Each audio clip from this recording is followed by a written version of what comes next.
નમસ્કાર વિદ્યાર્થી મિત્રો, આ તાસમાં આપ સૌનું સ્વાગત કરું છું. વિદ્યાર્થી મિત્રો, ભાગ 1માં જ્યાં સુધી આ પાઠની આપણે સમજૂતી મેળવી હતી ત્યાંથી હવે આગળની સમજૂતી આ તાસમાં ભાગ 2માં મેળવશું. ભાઈ, મને બેઠો કરો, ભગવાન તમારું ભલું કરશે. કાદવમાં પડેલા એક માણસે બૂમ મારીને કહ્યું. બિરબલે એની સામે જોયું. ઘોડેસવારનું નામ સરનામું લખી બિરબલ આગળ ચાલ્યો જતો હતો. ત્યાં એને કાદવમાં પડેલા એક માણસની બૂમ સંભળાઈ કે ભાઈ, મને બેઠો કરો, ભગવાન તમારું ભલું કરશે. તેથી બિરબલે એ માણસની સામે જોયું. 2 હાથ પહોળા કરીને એ કાદવમાં પડ્યો હતો અને એની મેળે બેઠો થઈ શકે એમ હતું, તોય એ બેઠો થવાનો પ્રયત્ન નહોતો કરતો. બિરબલે બૂમ જે બાજુથી સંભળાય તે બાજુ જોયું તો તેને 2 હાથ પહોળા કરીને કાદવમાં પડેલો એક માણસ જોવા મળ્યો.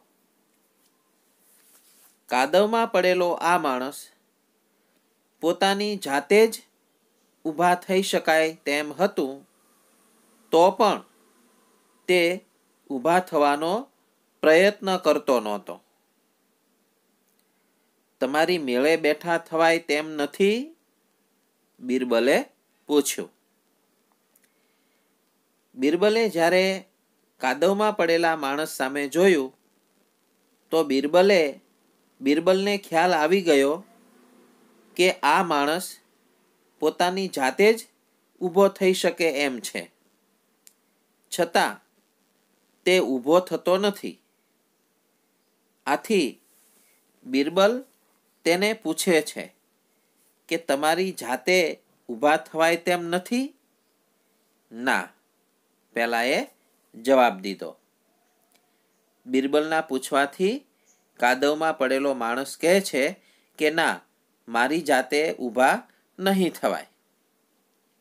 મારો હાથ ઝાલો કહી બિરબલે એને ટેકો આપવા પોતાનો હાથ લંબાવ્યો. પણ પેલા માણસે કહ્યું, નહીં નહીં, મારા હાથને અડકશો નહીં. મારી ચોટલી પકડીને મને બેઠો કરો.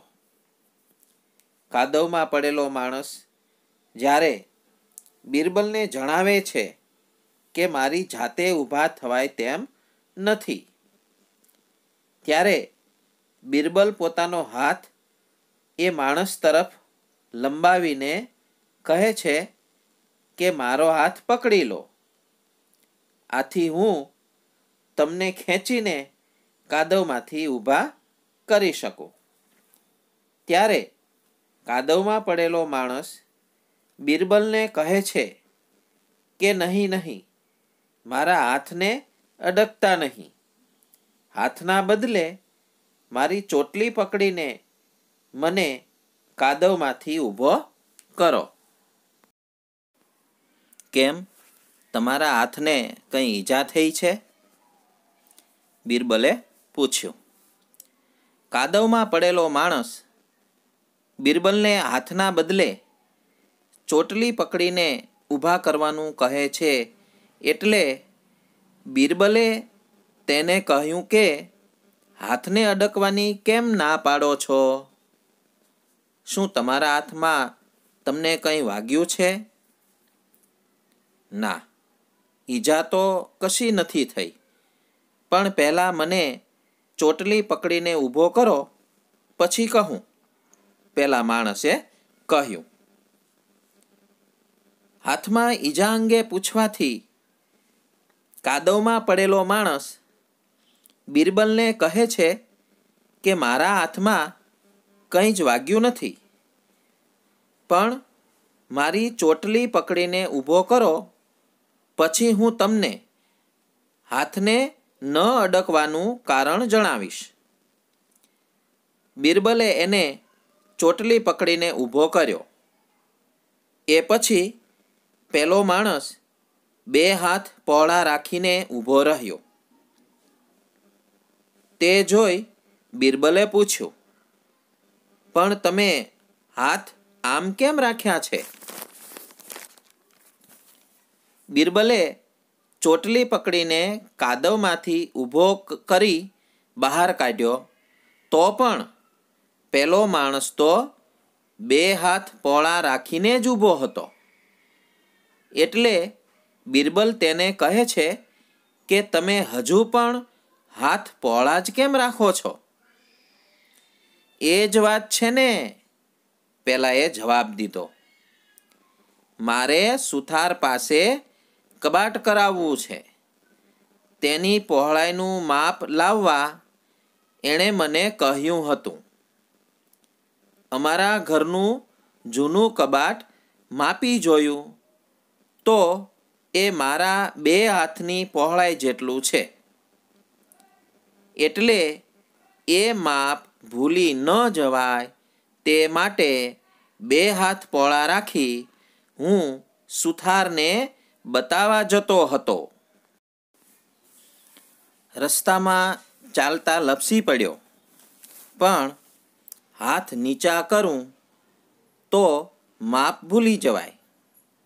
એટલે હાથ એમને એમ રાખી પડ્યો રહ્યો. આ તમે આવીને ઊભો કર્યો તો માપ બરાબર જળવાઈ રહ્યું.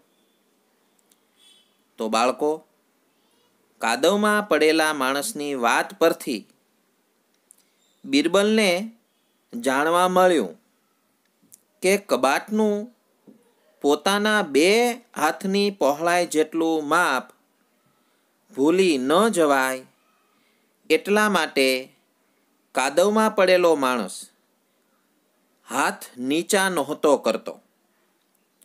આમ કાદવમાં પડેલા માણસની પોતાના 2 હાથની પહોળાઈ જેટલા માપને યાદ રાખવાની રીત સાવ મૂર્ખાઈ ભરી હતી. આથી બિરબલે તેનું પણ નામ સરનામું લખી લીધું. આ સાથે બિરબલને 2 મૂર્ખના સરદારો મળી ગયા. આ બનાવ પછી 2-1 દિવસ રહીને બિરબલ બાદશાહ પાસે ગપ્પા મારીને રાતે ઘેર પાછો ફરતો હતો. ત્યાં રસ્તામાં ફાનસ હેઠળ એણે એક માણસને કંઈ શોધતો દીઠો. કાદવમાં પડેલા માણસને મળ્યા પછી 1-2 દિવસ પસાર થયા બાદ બિરબલ બાદશાહને મળવા જાય છે. બિરબલ અને બાદશાહ અલક મલકની વાતો કરે છે. ત્યાં સુધીમાં રાત પડી જાય છે. આથી બિરબલ હવે બાદશાહ પાસેથી રજા લઈ પોતાના ઘર તરફ જતો હતો. ત્યાં રસ્તામાં ફાનસ હેઠળ કંઈક વસ્તુ શોધતો એક માણસ તેણે જોયો. બાળમિત્રો, અત્યારે રાત્રે શહેરમાં પ્રકાશ માટે, અજવાળા માટે સ્ટ્રીટ લાઇટ હોય છે. તેમ એ વખતે રાત્રે પ્રકાશ મેળવવા, અજવાળું મેળવવા રસ્તા પર ફાનસને થાંભલા પર રાખવામાં આવતું હતું. શું શોધો છો? કંઈ પડી ગયું છે? બિરબલે કહ્યું. વસ્તુ શોધતા માણસ પાસે જઈને બિરબલે કહ્યું કે ભાઈ, શું શોધી રહ્યા છો? કંઈ તમારી વસ્તુ પડી ગઈ છે? ખોવાઈ ગઈ છે? હા, પેલાએ ટૂંકો જવાબ આપ્યો. એટલે બિરબલે કહ્યું, શું? એટલે કે બિરબલે પૂછ્યું કે કંઈ વસ્તુ પડી ગઈ છે? સોનાની વીંટી. આમ બિરબલના પૂછવાથી પેલો માણસ બિરબલને જણાવે છે કે ભાઈ, મારી સોનાની વીંટી પડી ગઈ છે, એટલે કે ખોવાઈ ગઈ છે. લાવો, હું એ શોધવા લાગુ, કહી બિરબલે પણ વીંટીની શોધ માંડી. ત્યાંથી પસાર થતા માણસો પણ એ શોધમાં ભળ્યા. બિરબલ પેલા માણસને કહે છે કે હું પણ તમને વીંટી શોધવામાં મદદ કરું. આમ કહી બિરબલ પણ સોનાની વીંટી શોધવા માંડે છે. પેલો માણસ અને બિરબલ વીંટી શોધતા હતા. એ દરમિયાન આ જ રસ્તા પરથી જે માણસો પસાર થતા હતા એ બધા પણ વીંટી શોધવાના કામમાં જોડાઈ જતા હતા. તમારી ખાતરી છે કે અહીં જ પડી હતી? થોડી વારે ટોળામાંથી એક જણે પૂછ્યું. વીંટી શોધતા માણસોના ટોળામાંથી થોડા સમય પછી એક માણસે જેની વીંટી પડી ગઈ હતી તેને પૂછ્યું કે તમને ખબર છે ને કે આ જ જગ્યાએ વીંટી પડી ગઈ છે? ના, અહીં નથી પડી. એટલે કે જે માણસની વીંટી પડી ગઈ છે તે માણસે કહ્યું કે ના, આ જગ્યાએ તો નથી પડી. ત્યારે આથી ટોળામાંથી જે માણસે પૂછ્યું હતું તે માણસે કહ્યું કે આ જગ્યાએ નથી પડી ગઈ, તો પછી કઈ જગ્યાએ પડી ગઈ હતી? પડી ગઈ છે તો ત્યાં દૂર, આઘે અંધારા ખૂણા તરફ આંગળી કરી એણે જવાબ દીધો. એટલે કે જે માણસની વીંટી પડી ગઈ હતી તે માણસે કહ્યું કે અહીં નથી પડી, પણ સામે દૂર અંધારું છે તે જગ્યાએ પડી ગઈ છે. ત્યારે અહીં શા માટે શોધો છો? એટલેથી ગબડીને થોડી અહીં સુધી આવે. એટલે કે ટોળામાંથી જે માણસે વીંટીની જગ્યા અંગે સવાલ કર્યો હતો તેણે કહ્યું કે ત્યાં દૂર અંધારાવાળી જગ્યાએ વીંટી પડી ગઈ છે, તો અહીં ફાનસ નીચે શા માટે શોધો છો?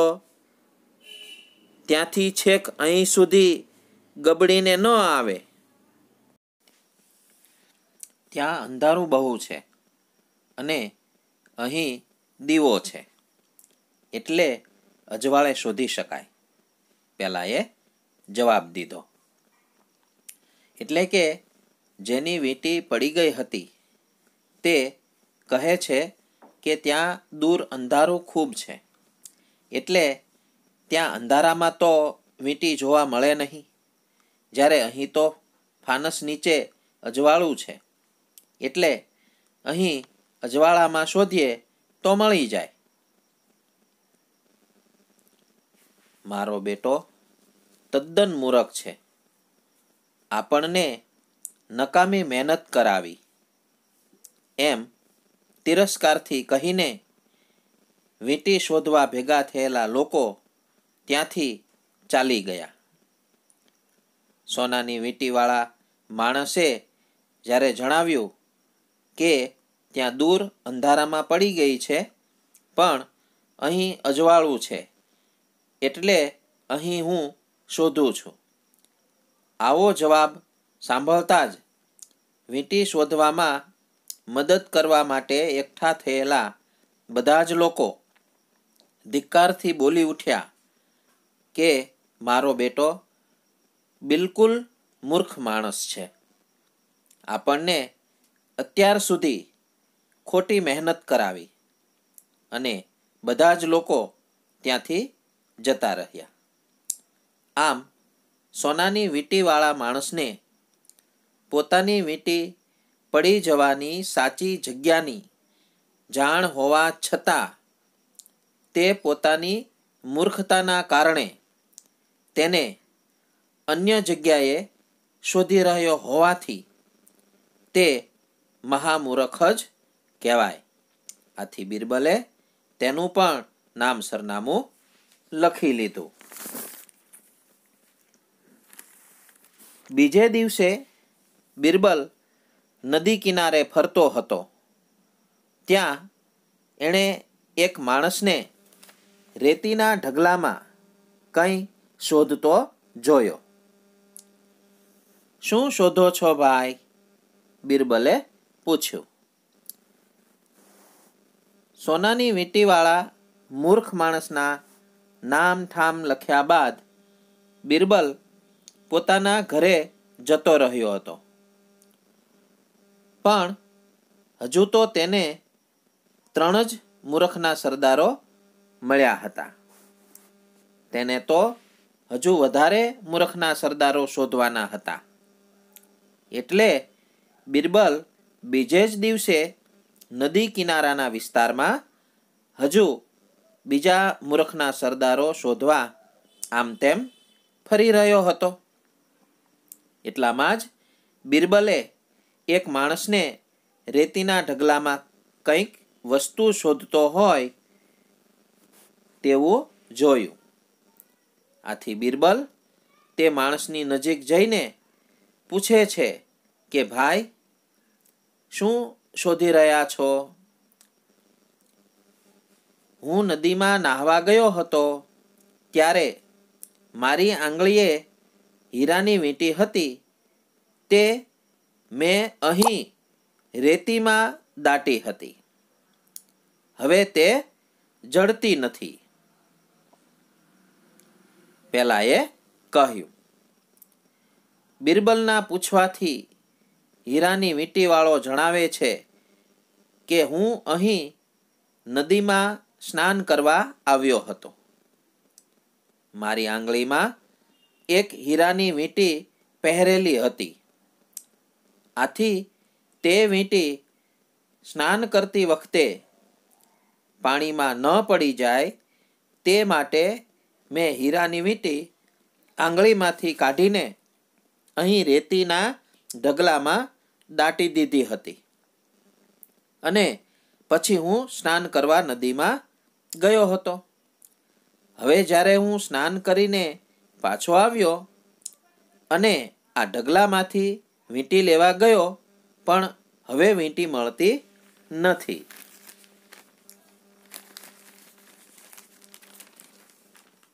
ક્યાં દાટી હતી તે બરાબર ખબર છે?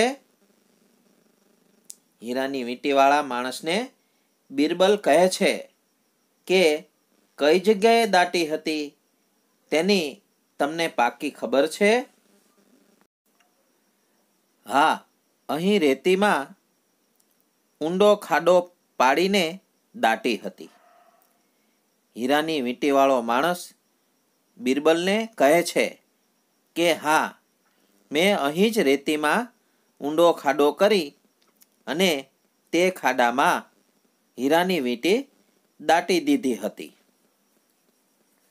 પણ કઈ નિશાની રાખી છે?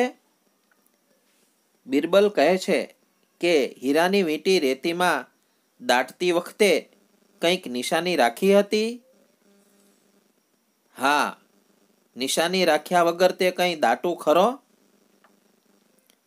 હીરાની વીંટીવાળો માણસ બિરબલને કહે છે કે અરે ભાઈ, વીંટી કઈ જગ્યાએ દાટી તે અંગેની નિશાની તો રાખી જ હોય ને. નિશાની રાખ્યા વગર તે કંઈ દાટતો હોઈશ? શી નિશાની રાખી હતી? બિરબલ વીંટીવાળાને કહે છે કે બરાબર પણ કઈ નિશાની રાખી હતી? જ્યાં મેં વીંટી દાટી હતી ત્યાં બરાબર તેની ઉપર આકાશમાં ઊંટના જેવા દેખાવનું એક વાદળ હતું. પણ હવે એ વાદળું દેખાતું નથી ને વીંટી પણ દેખાતી નથી. પેલાએ નિરાશ થઈને કહ્યું. હીરાની વીંટીવાળો માણસ બિરબલને દુઃખી થઈને કહે છે કે જે જગ્યાએ મેં વીંટી દાટી હતી બરાબર તે જગ્યાની ઉપર આકાશમાં ઊંટના આકારનું વાદળું હતું. પણ નદીમાંથી સ્નાન કરીને પાછો આવીને જોયું તો એ વાદળું હવે દેખાતું નથી અને વીંટી પણ મળતી નથી. આમ હીરાની વીંટીવાળા માણસ સાથેની વાતચીત પરથી બિરબલને ખ્યાલ આવ્યો કે આ માણસને એટલી પણ સમજ નથી કે આકાશમાંના વાદળની નિશાની રાખી શકાય નહીં, કારણ કે વાદળ સ્થિર રહી શકે નહીં. માટે હીરાની વીંટીવાળો પણ મહામૂર્ખ જ હતો. આથી બિરબલે તેનું પણ નામ સરનામું પૂછી લખી નાખ્યું. અકબરે આપેલી મહેતલ પૂરી થઈ એટલે દરબારમાં જઈને ઉપર જણાવેલ ચારેય જણાના નામ ઠામ આપી અકબરને એ સૌને બોલાવી મંગાવવા કહ્યું. આપે માગેલા મૂર્ખના સરદાર આ રહ્યા નામદાર. અકબરે બિરબલને મૂર્ખના સરદારો શોધવા માટેનો જેટલો સમય આપ્યો હતો તેટલો સમય પૂરો થઈ ગયો.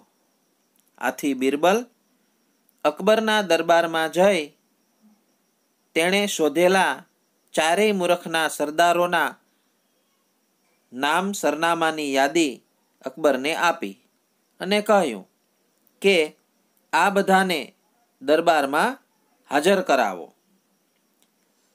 આથી અકબર બાદશાહે નામ સરનામાને આધારે સૈનિકો દ્વારા ચારેય મૂર્ખના સરદારોને બોલાવી લીધા. જ્યારે મૂર્ખના સરદારો દરબારમાં હાજર થયા ત્યારે બિરબલે અકબર બાદશાહને કહ્યું કે નામદાર, આપે માગેલા મૂર્ખના સરદારો આપની સામે હાજર છે. પણ આ તો 4 જ છે. મેં તો તને 6 લાવવાનું કહ્યું હતું, અકબરે કહ્યું. અકબર બાદશાહ બિરબલને કહે છે કે હાજર થયેલા મૂર્ખના સરદારો તો 4 જ છે. મેં તને 6 શોધીને લાવવાનું કહ્યું હતું ને?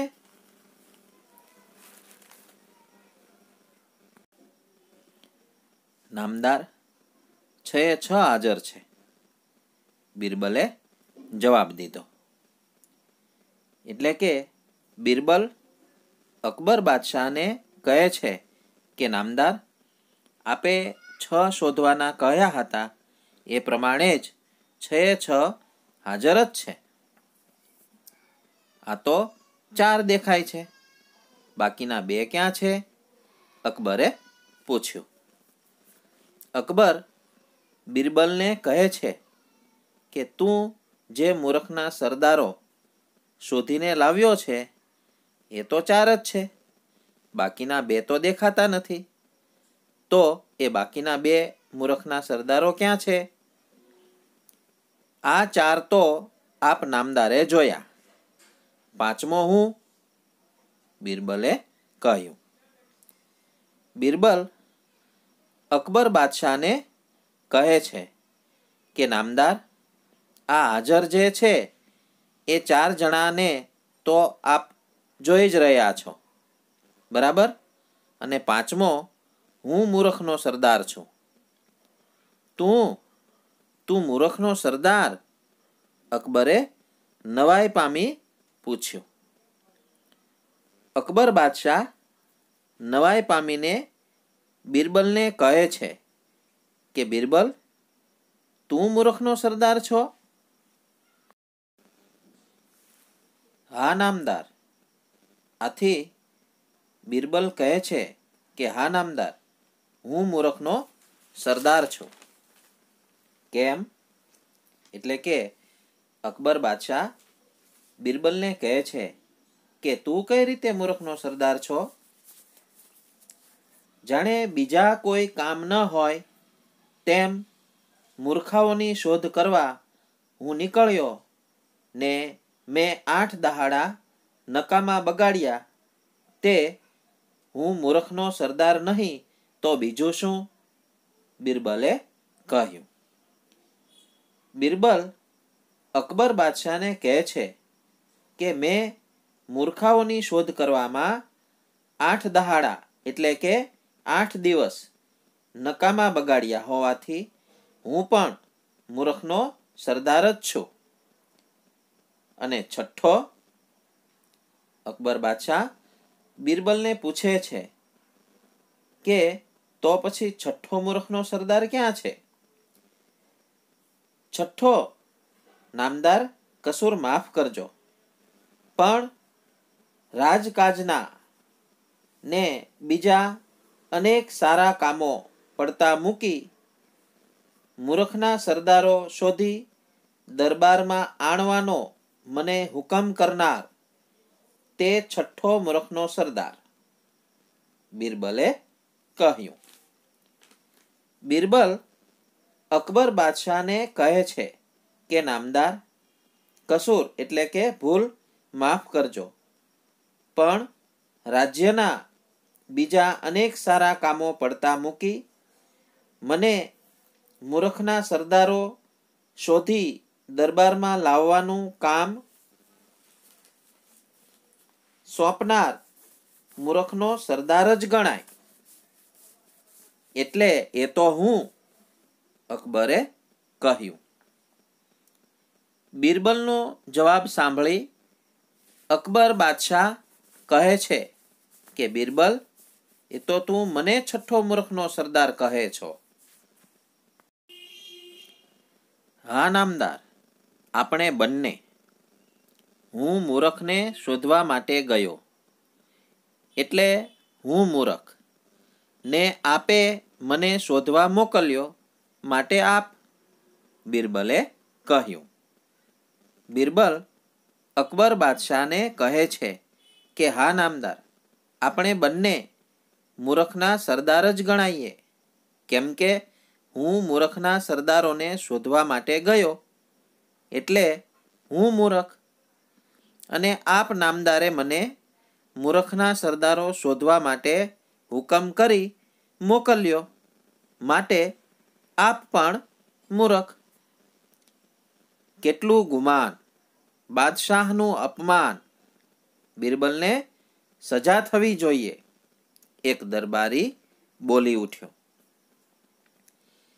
બિરબલે અકબરને મૂર્ખ કહ્યા એટલે એક દરબારીએ કહ્યું કે કેટલું અભિમાન છે બિરબલને, બાદશાહનું બધાની વચ્ચે જ અપમાન કરી નાખ્યું, માટે બિરબલને સજા થવી જોઈએ. નહીં નહીં, અકબરે હસીને કહ્યું. બિરબલ સાચું કહે છે. એણે ટકોર કરીને પણ મને ખરી વાતનું ભાન કરાવ્યું છે. મૂર્ખાઓના વિચારમાં અથવા મૂર્ખાઓને શોધવામાં વખત બગાડ્યો એ પણ મૂર્ખાઈ નહીં તો બીજું શું? બાદશાહે કહ્યું. પછી બિરબલને ઇનામ આપી રાજી કર્યો. અકબરનો દરબારી જ્યારે એમ કહે છે કે બિરબલને તો સજા થવી જોઈએ, ત્યારે અકબર કહે છે કે નહીં, બિરબલને સજા કરવાની કંઈ જ જરૂર નથી. બિરબલ સાચું જ કહે છે. બિરબલે તો મને ટકોર કરીને એટલે કે મીઠો ઠપકો આપીને મારી ભૂલ સમજાવી છે. મૂર્ખાઓને શોધવામાં ખોટો સમય બગાડ્યો એ મારી ભૂલ જ ગણાય. માટે બિરબલ ઇનામને લાયક છે. અને પછી અકબર બાદશાહ બિરબલને ઇનામ આપી રાજી કરે છે. તો વિદ્યાર્થી મિત્રો, આ સાથે આ પાઠની સમજૂતી અહીં પૂરી થઈ રહી છે. દરેક વિદ્યાર્થી મિત્રો આ વિડીયોમાંથી વારંવાર પાઠનું વાંચન કરજો, સમજૂતી સાંભળજો, જેથી કરીને તમને સરસ રીતે આ પાઠ સમજાઈ જશે. આવજો વિદ્યાર્થી મિત્રો.